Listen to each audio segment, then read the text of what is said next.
Yes, you please proceed. Yes, thank you, madam.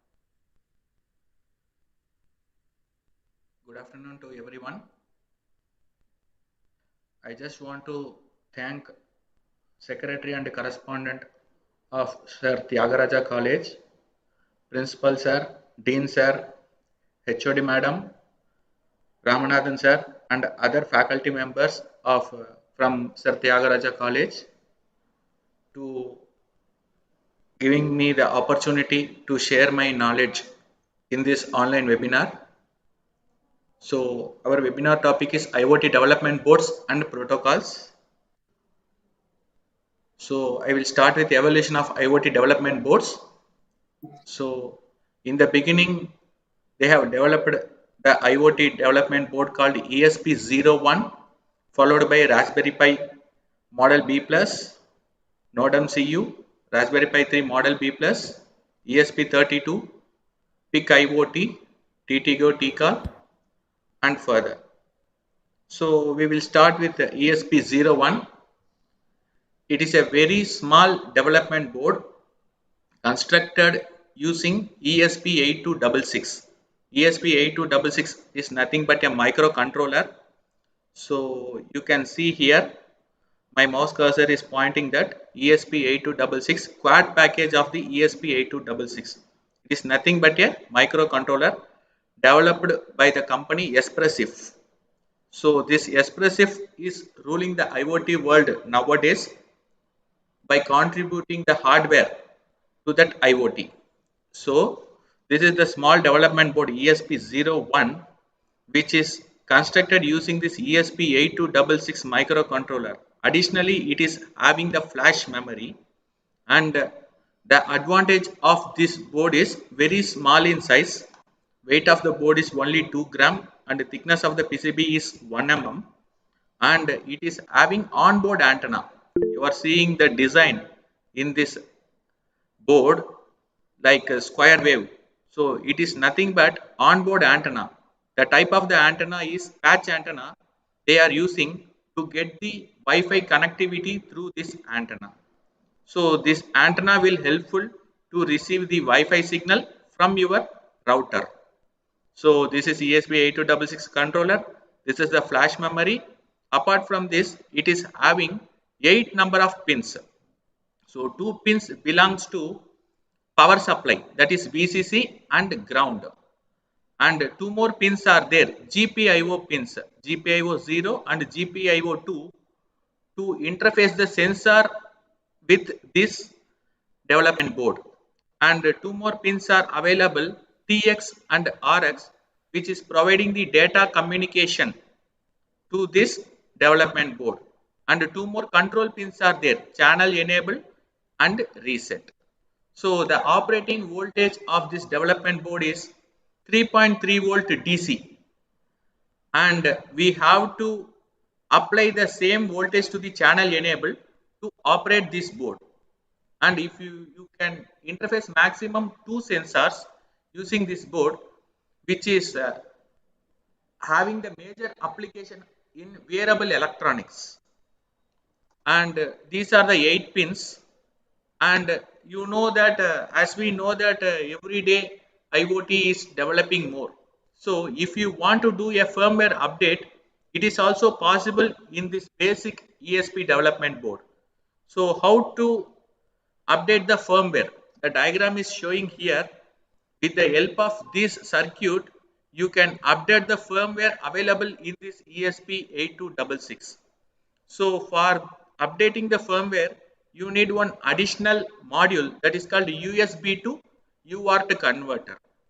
So USB is universal serial bus, which is going to transfer the data, and UART is nothing but TX and RX, universal asynchronous receiver transmitter, which is having two pins, TX and RX.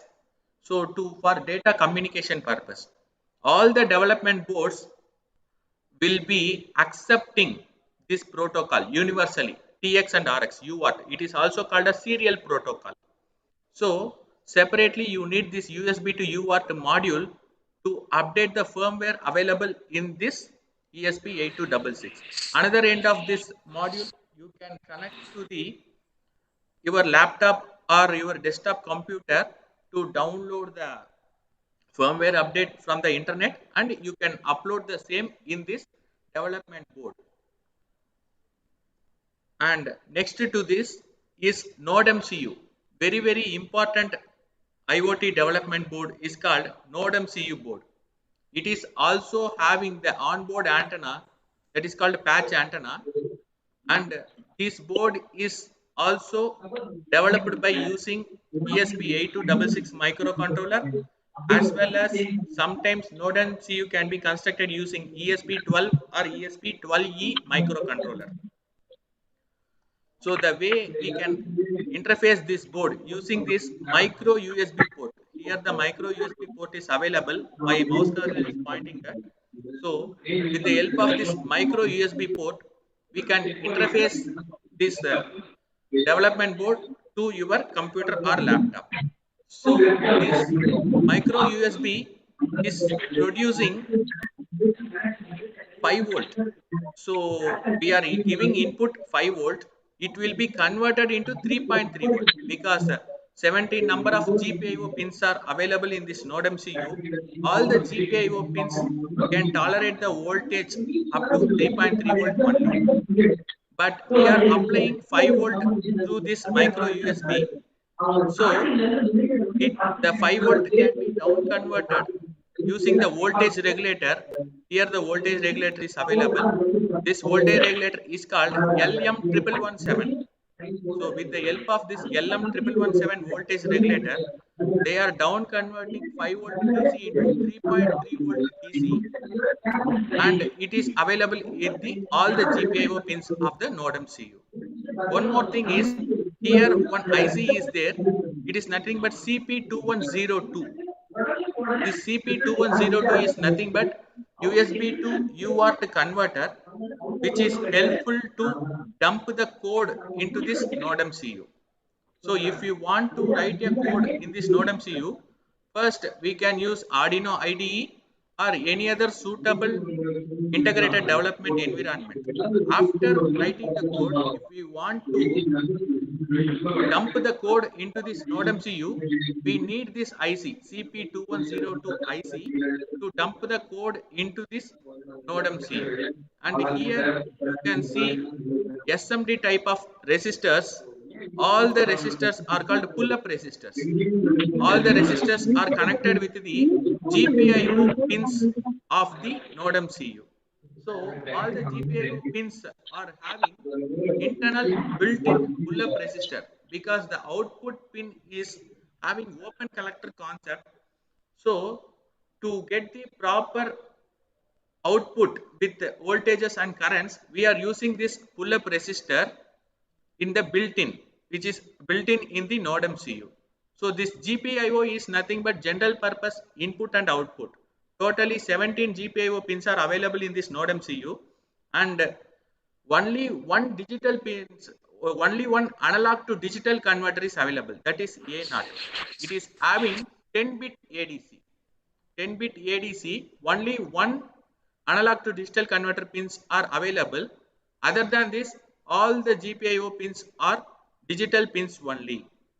So this board is having 4 number of ground pins, 4 number of power supply pins. In that 4 number of power supply pins, 3 power supply pins are 3.3 volt, 1 power supply pin is Vin, which will generate 5 volt DC. So in previous ESP01, we have seen this firmware update module, USB to UART. This separate module is replaced by this CP2102. And then here flash, one push button is available, flash. With the help of this flash button, we can update the firmware available in this ESP8266. This is the ESP8266 microcontroller, which supports IEEE 802.11 BGN standard Wi-Fi signal as well as Bluetooth. You can interface Wi-Fi and Bluetooth using this ESP8266 microcontroller. Other than this, it is having 4 number of PWM pins. So wherever you are seeing this sine wave type of signal available in this pin diagram, which is showing PWM pins. So if you want to interface the interface the servo motor or any other stepper motor, you have to connect the motor to this PWM pins only. So 4 number of PWM pins are available in this node MCU. As well as in previous ESP01, it supports only SPI protocol and UART protocol. But if the node MCU will support UART protocol, that is TX and RX. Okay, so here you are seeing TXD. So TXD NOT, RXD NOT. So these are the pins will support UART protocol, and it is also supporting I2C protocol. These two pins, SCL and SDA. So these two pins are supporting I2C protocol, as well as this node MCU board is also supporting SPI protocol, serial peripheral interface protocol. So all the protocols, data communication protocols can be supported by this node MCU. So UART protocol, inter-integrated circuit I2C protocol, serial peripheral interface protocol. UART is low speed, I2C is the medium speed, and SPI is the high speed data communication protocol. So in this node MCU, a single pin can be used as a multiple operation, but initially you have to declare those pins whether it has to be operated as GPIO or it has to be operated as the protocol pins. So every pin will do multiple functions. So the advantage of this board is, first IoT development board which is having the built-in ADC is called this node MCU board, and you can interface the sensors like magnetometer, accelerometer, gyrometers, GPS, touchscreen displays, SD cards with the help of this node MCU to connect the IoT. Next, next one is ESP32. ESP32 is a powerful IoT development board. When compared to node MCU, the ESP32 is having more advantages. So here number of GPIO pins are more than node MCU. In node MCU we are having 70 number of GPIO pins. In ESP32 we are having 26 number of GPIO pins. The important thing we have to consider is all the GPIO pins will support the PWM. So here you are seeing this sine wave type of indication in each and every pin. All these GPIO pins will be act as a PWM pins. So any pin you can use for connecting the motors, servo motors and stepper motor like this. And it is having 8 number of ADC. Okay, so more than 8 ADC channels are available, and 2 number of DAC channels are also available. So in node MCU we are having only one analog pin. Here we are having 12 number of analog to digital converter pins. So you can simultaneously interface 12 number of analog sensor with this board. And if you want a digital to analog converter, that is also possible with this board. 2 number of DAC is also available in this board. Other than this, 9 number of touch pins are available. With the help of just you have to touch the pin to activate the pin. So 9 number of touch pins are also available in the ESP32 development board. So this ESP32 development board is using the microcontroller ESP Vroom32, and it supports Wi-Fi, Bluetooth and Bluetooth 5.0. It is also called as BLE, stands for Bluetooth Low Energy.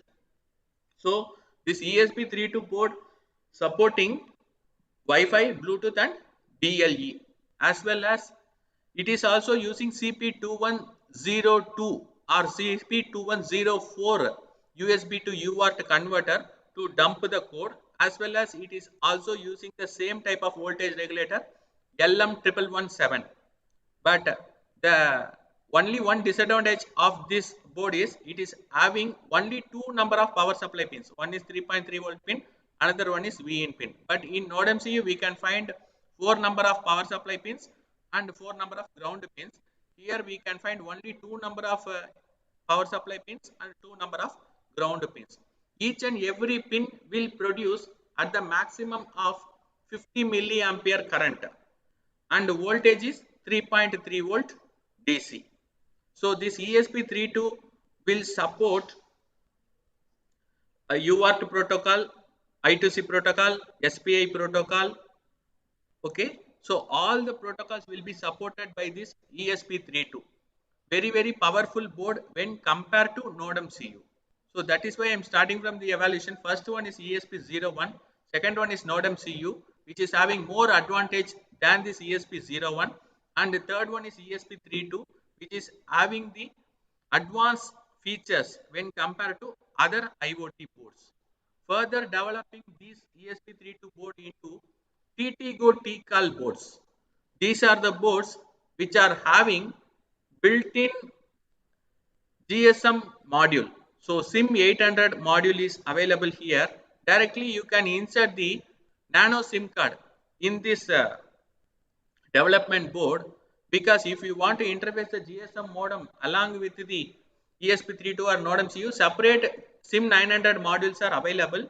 You can interface those modules with the ESP32 or Node MCU or any other development boards. But in TTGO TCAL, there is a great advantage that this SIM 800L module, GSM module, is built in this ESP Room 32. So what is the advantage of building this SIM 800 module, that is GSM module, in this board means if internet Wi-Fi connection is available, then it will also take the internet from the Wi-Fi. If Wi-Fi is fail to produce the internet, immediately it can connect with the mobile data. So everywhere we cannot expect Wi-Fi will be available. In the buildings, the Wi-Fi network is available. For example, if we want to do the IoT projects in agriculture land, for example, water irrigation system. In this way, if we want to do some projects in the real time, there we cannot find the Wi-Fi modules and routers and the internet. So with the help of this SIM 800 module, it is accessing the GPRS data, that is mobile data. Automatically, it will connect to the internet to post the sensor data to the cloud database. So this is the greater advantage of this TTGO TCAL board. It is also using ESP32 rover along with built-in SIM 800 module. So all the other features of ESP32 is also available in this TTGO TCAL boards. And next one is Bolt IoT. So this Bolt IoT is also constructed using this ESP8266. So it is one type of development board for achieving the IoT in the projects. So next one is PIC IoT board. Very important IoT board is PIC IoT board. So the reliability of this PIC IoT board is very high when compared to other boards. So it is also having the onboard antenna. You can see this in square wave type of design. It is nothing but a onboard patch antenna is available. So it is using the microcontroller, 16-bit microcontroller, PIC24FJ128GA705. This is the specification of the microcontroller used in this PIC IoT board, and it is Your having voice is not greater audible, sir. advantages than other development boards, because Sir? it is having built-in Wi-Fi Smart Connect IoT module, and it is having crypto authentication, ATEC. So the crypto authentication is available. What are the data that you are storing in this PIC IoT? It will be encrypted in this PIC Sir, Ashwin, IoT. sir, your voice is not audible, sir. Oh yes, madam. Can you hear me? Yes, madam. I can hear you. Ashwin, sir? Yes, madam. Can you hear me now? And now, yeah, you put a mute actually. Okay, so fine. Okay, madam. Okay. I am unable to show the video also, madam. I don't know what is happening. I don't know, sir. Okay, okay. You just represent it, sir, from your the stop sharing. From which slide, madam? In this pick IoT only, sir. Pick Now we IoT. can, yeah, now we can able to see your screen, sir. Yeah. This one. Okay, madam. Yes. So pick IoT. So this pick IoT is having greater advantage than any other microcontroller board.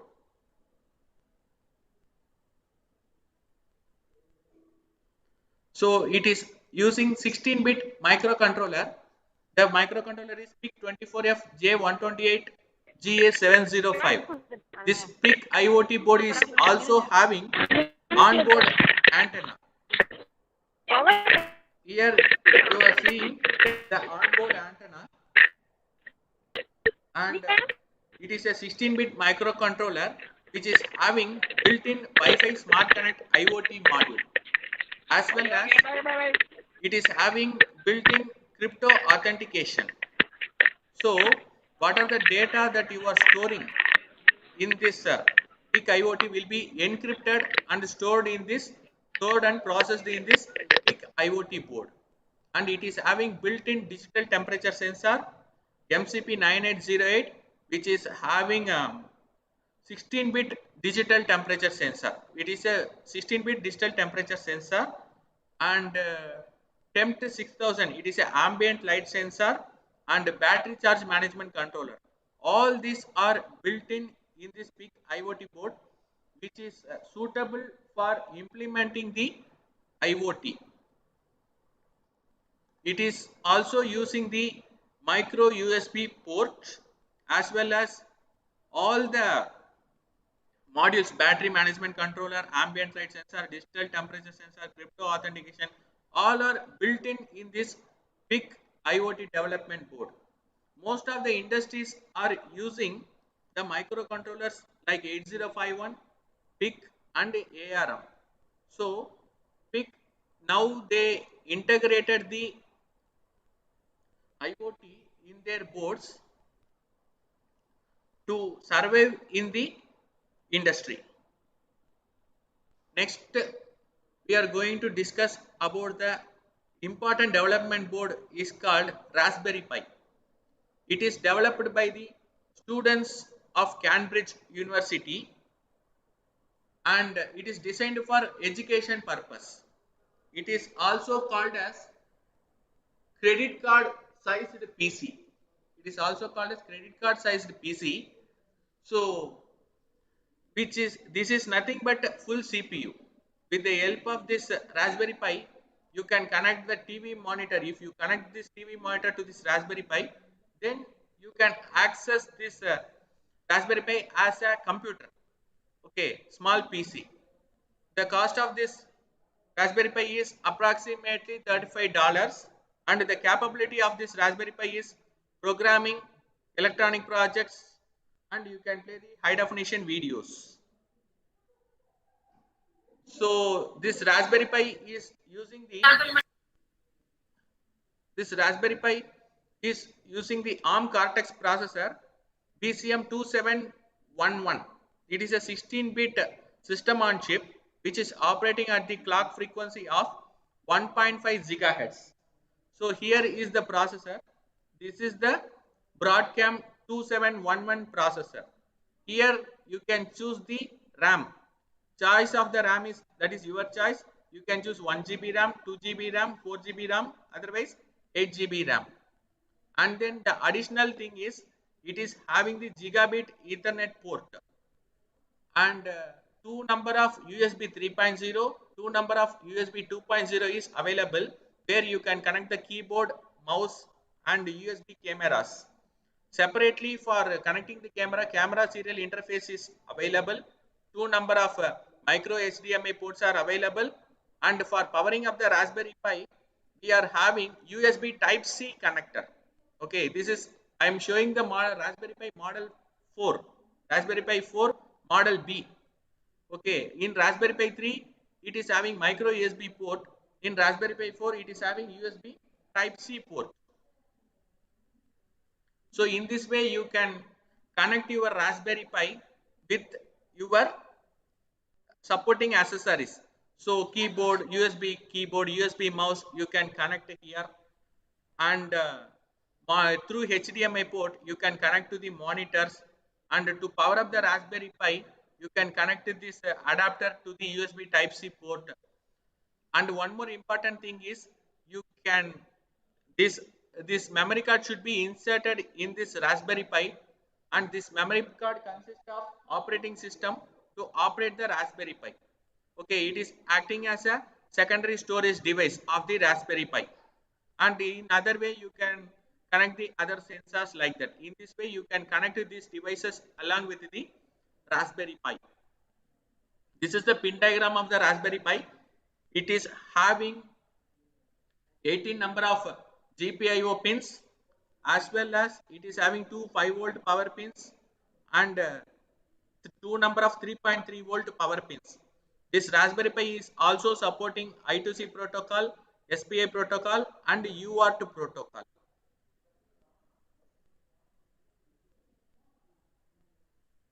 So these are the specifications of the Raspberry Pi.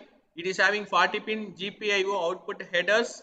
This is power over Ethernet HAT header.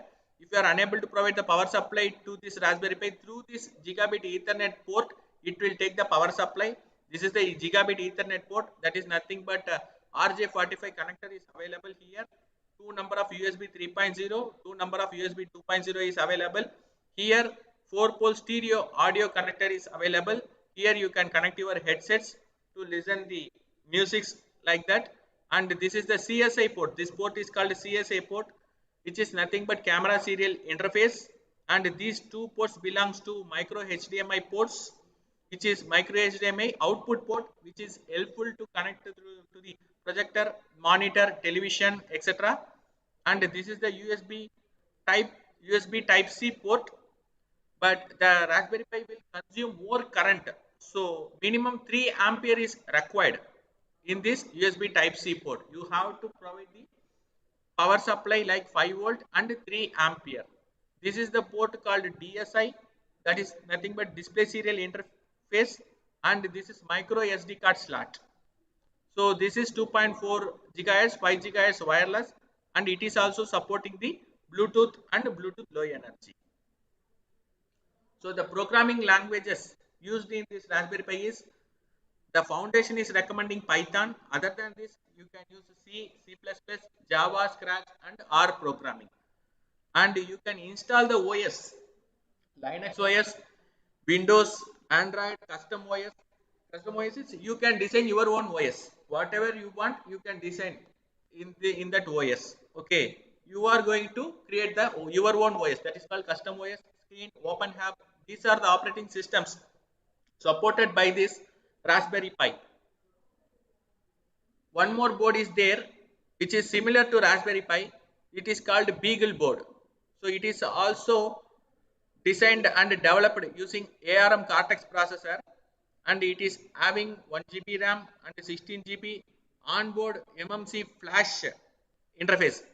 Okay, high speed, it is also called as high speed interface. What are the advantages, what are the features available in the Raspberry Pi? The same features are available in this Beagle board also. And these are all about the IoT development boards. Now I am going to discuss about the protocol. The first and excellent protocol of IoT is MQTT, Message Queue Telemetry and Transport Protocol. So it is also called as lightweight protocol. So it is having the standard by ISO and OASIS. So it is also called as pub sub protocol, because you have to publish and subscribe with the broker, MQTT broker. So that is why It is called pub sub protocol. So with the help of this MQTT protocol, you can connect millions of devices to the internet. So we are having different types of electronic sensors. So if you want to connect all the sensors to the internet, you have to use this MQTT protocol. If you want to connect millions of devices and sensors to the internet, you have to use this message queue telemetry and transport protocol, that is MQTT protocol. So the advantage of this protocol is it supports bidirectional messaging from device to cloud, and it can scale to millions of connected devices, and it support reliable message delivery through 3 QoS levels. So these are the features of the MQTT protocol. So MQTT clients. First, we will see about MQTT clients. Okay, clients are the one will publish the message to the MQTT broker. Okay, this is the MQTT broker. These are the clients. For example, this client is measuring the temperature. This client is measuring the humidity, and this some other clients may measure the hazard gases present in the hazardous environment. In this way, these clients may sense the different types of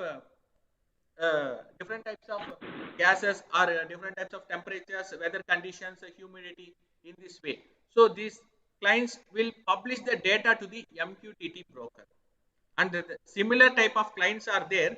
Who are the clients are subscribed to this that particular message, they will receive that particular message to them. So this client should be publish the message to the MQTT broker. This MQTT clients subscribe to the messages they want to receive. Okay. So MQTT clients publish a message to an MQTT broker, and other MQTT clients subscribe to messages they want to receive. And MQTT broker. What is the role of MQTT broker? So MQTT broker receive the published messages and dispatch the messages to the subscribing MQTT clients. So in this way, in similar example, I can say in YouTube, many YouTube channels are available, but which channel you are subscribing and enabling the notification, you will receive the notification and you can watch those videos. Okay, through notification, you are watching the videos. One new video is posted. In this way, MQTT will act as a broker. So it will receive the published messages and dispatch the messages to the subscribing MQTT clients. And it is implementing 3 quality of service levels between sender and receiver. The 3 quality of service is at most once, at least once, and exactly once. These 3 quality of service levels are using in this MQTT. So at most one means it guarantees a best effort delivery. At least one means it guaranteed that a message will be delivered at least once. Exactly one means guarantees that each message is received only once by the counterpart. And it is also having persistent sessions. The persistent session means if the client is disconnected due to network issue, after that the client is having the information about the MQTT broker to connect again when it want to reconnect with the broker. So that is called persistent sessions. It is also available in this MQTT protocol.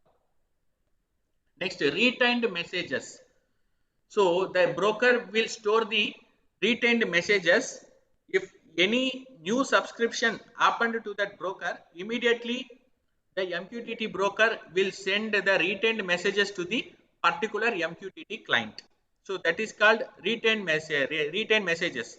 This is an important feature of the MQTT. When it is comparing with the HTTP, these many features are not available in the HTTP.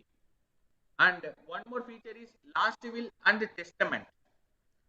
So last will means if the network is ungracefully disconnects, automatically the client can specify to the MQTT broker. Okay, it is called a last will message. So if it is disconnected, automatically the client can specify the last will message to the MQTT broker up to what time they have got the connection, and up to what them they disconnect the connections. So these are the specifications of the MQTT protocol, that is connect, publish, subscribe, unsubscribe, and disconnect. So these are the specifications. We can use the keywords connect, connect acknowledgement, publish acknowledgement, publish received, publish release, publish complete. So these are the keywords using the MQTT protocol to access the MQTT protocol from the millions of the devices over the internet. Why MQTT is used in IoT development? Because if we use HTTP, the HTTP doesn't have these features. Okay, HTTP is also having the clients, and HTTP is not doing this type of quality of service levels, and it is not having persistent sessions. HTTP is not having the retained messages and last will testament. Nowadays they have improved somewhat in the HTTP, but a MQTT is suitable for implementing the IoT. So if we want to do the efficient communication between sensor and cloud database, between the electronic sensors and cloud database, we have to use this MQTT protocol. Okay, because MQTT, which consumes very low data, can be transferred with the help of less energy consumption in the real time. That is why we prefer always MQTT in the IoT development board. Other than this, security. So based on the three quality of service levels, it is producing high security to deliver the messages. So no one can encrypt the message or no one can decrypt the message if we are encrypting, and no one can receive the message without subscribing to the MQTT broker. So if the client is disconnected, immediately the broker will intimate to other clients that this client has been disconnected. If newly joined, one client is newly subscribed to the MQTT broker, immediately it will send the advertisement signal to the other MQTT clients that new member has been subscribed to this particular client. In this way, high security is maintained in this MQTT protocol. And intel gathering, this is also an important feature of MQTT. It collects the data from multiple sources. That is also the important feature of the MQTT. HTTP will not collect the data from the multiple sources, but MQTT will collect the data from the multiple sources efficiently, because different types of electronic sensors we are using, and we have to post different data to the different cloud database through over the internet. So if we want to collect millions of sensor data to post the data into the cloud environment, we have to gather all the sensor data efficiently. It is only possible in the MQTT. And the next one is synchronizing the sensors. Okay. For instance, multiple fire alarm detectors can communicate to determine whether a potential hazard is dangerous. So it can synchronize this the group of sensors. For example, fire sensor. If a fire is happening in that, immediately it will switch on the water motor. In this way, it can synchronize all the sensors. Using this MQTT protocol, we can easily synchronize all the same set of group of sensors. And this protocol is also used for medical IoT applications. Okay, for monitoring the health parameters of the patients, and it is also used in the smart cars and connected vehicles. Okay, unlike HTTP, MQTT is capable of keeping up a persistent session between the client and the broker. That is why we prefer MQTT instead of using the HTTP protocol. And these are the add-ons of the MQTT. MQTT SN is nothing but MQTT sensor network. So if we want to connect millions of sensors, MQTT broker cannot be efficiently drive all the sensors. So we are using MQTT sensor network to collect the data from the millions of sensors, and this MQTT sensor network SN will approach the MQTT main MQTT broker to convey the data to the particular MQTT clients. For that, it is using one protocol, RSMB protocol, really small message protocol. So nowadays we are using one protocol is called Mosquitto protocol. Okay, Mosquitto is one type of MQTT broker which is using the really small message protocol, the RSMB, and it is also having similar features of MQTT. And in this way, we are doing this. We are connecting the millions of devices to the cloud database. We are posting the millions of the sensor data to the cloud database over the internet. So if you are having any queries, you can ask me.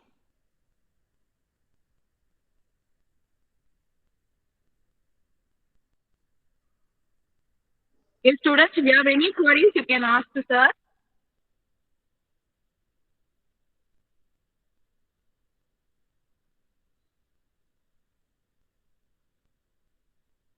Students, participants.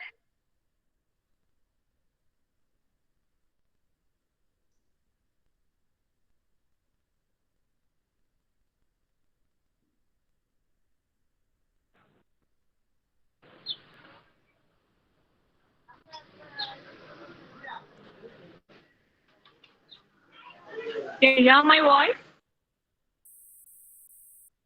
No doubt, ma'am. Can you hear my voice?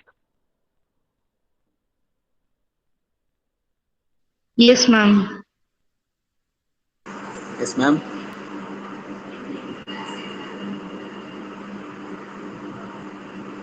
Okay, thank you one and all. This is my contact info. If you are having any further queries, you can contact me. And about my university, I am working as an associate Sir, professor one person in has the to ask Department of question between Electronics sir. and Communication Engineering in Puner Lakshmi Education Foundation, deemed to be university. It is a category 1 university